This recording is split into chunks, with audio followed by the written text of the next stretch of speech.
आज की इस वीडियो में हम लोग बात करेंगे how development of embryo takes place inside the body. What is fertilization, zygote formation, foetus and gestation. First step in the development of embryo is zygote formation. How zygote is formed? First of all, what is fertilization? After fertilization, zygote is formed, which is an unicellular organism. So the question arises, how fertilization takes place? And what is fertilization? Fertilization is the fusion of male and female gametes. Male gametes and female gametes fuses together to form a zygote. Now sperms and ovums. What are these sperms and ovums? There is fusion of sperms and ovums to form a zygote. So the male gamete is called sperm. जो ये sperm है it is male gamete and जो ovum और egg है it is female gamete. So the male gamete that is sperm and female gamete that is ovum they will fuse together. This process is called fertilisation and a zygote is formed. अब nucleus of sperm and ovum it will fuse and a single nucleus form होगा। और जो ये single nucleus after fusion of nucleus of sperm और nucleus of ovum के fusion के बाद जो एक सिंगल न्यूक्लियस वाला ऑर्गेनिज्म बनेगा इसको हम कहते हैं zygote and it is a unicellular organism. इसमें सिर्फ एक न्यूक्लियस प्रेजेंट है। सेकेंड स्टेप में रेपिटेटिव सेल डिवीज़न होगी। जो ये सिंगल न्यूक्लियस है यहाँ पर रेपिटेटिव सेल डिवीज़न होगी और increase in number of cells. अब नंबर ऑफ सेल्स बढ़ते जाएंगे और बन जाएगा एक ball of cells. Number of cells increase किया और इन्होंने बनाया एक बॉल ऑफ सेल्स। अब जो ये बॉल ऑफ सेल्स है ये डेवलप होके बनाएगा एक एम्ब्रियो। और जो ये एम्ब्रियो है now it is embedded in the uterus and यहाँ पर जो डेवलपमेंट ऑफ एम्ब्रियो होगी अब एम्ब्रियो यूट्रस के अंदर डेवलप होगा। अब ये एम्ब्रियो जो कि यूट्रस के अंदर डेवलप हो रहा है ये बनाएगा एक ऑर्गेनिज्म जिस ऑर्गेनिज्म के होंगे ईयर्स, आइज़ और नोज़।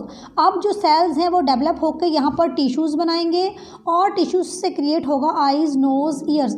और जो ये डेवलपिंग ऑर्गेनिज्म है इसको हम बोलेंगे foetus.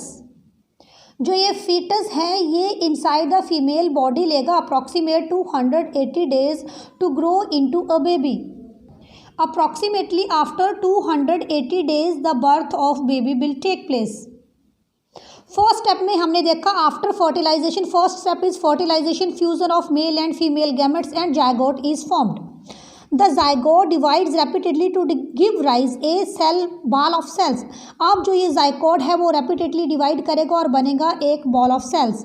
The cells then begin to form a group developed into different tissues. अब जो ये यूनिसेलुलर ऑर्गेनिज्म है जो कि जायगोट है वो डिवेल्प करेगा, उसमें डिवेल्प करेंगे टिश्यूज़ और ऑर्गन्स डिवेल्प करेंगे। The embryo gets embedded in the wall of uterus. अब जायगोट फॉर्मेशन के बाद जब ये जो सेलो बॉल ऑफ सेल्स बन गया है इसमें डिवेल्प हो रहे हैं टिश्यूज़ और ऑर्गन्स और अब हम इसको बोलेंगे जैसा कि आप इमेज में देख पा रहे हैं एम्ब्रियो। और now this embryo is embedded inside the uterus.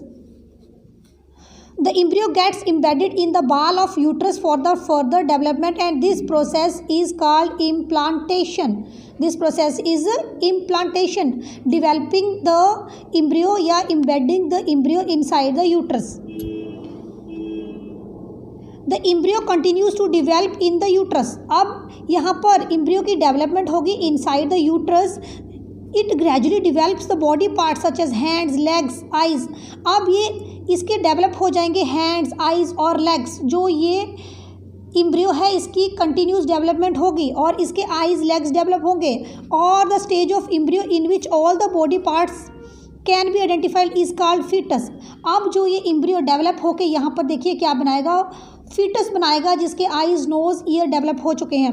It takes about 40 weeks और 280 डेज। अब ऐसा होने में कितने दिन लगेंगे? ऐसा होने में लगते हैं लगभग 280 डेज और 40 weeks. This period is called gestation period. When the development of fetus is complete, the mother gives the birth to the baby. अब gestation period meaning from the development of the zygote, then embryo, then fetus, this whole period is called gestation period. Video कैसे लगा मुझे comment section में जरूर बताएं। Math science के other videos देखने के लिए चैनल एसएससी प्रिपरेशन को विजिट करें। वीडियो अच्छा लगा है तो वीडियो को लाइक शेयर भी जरूर करें। Thanks for watching.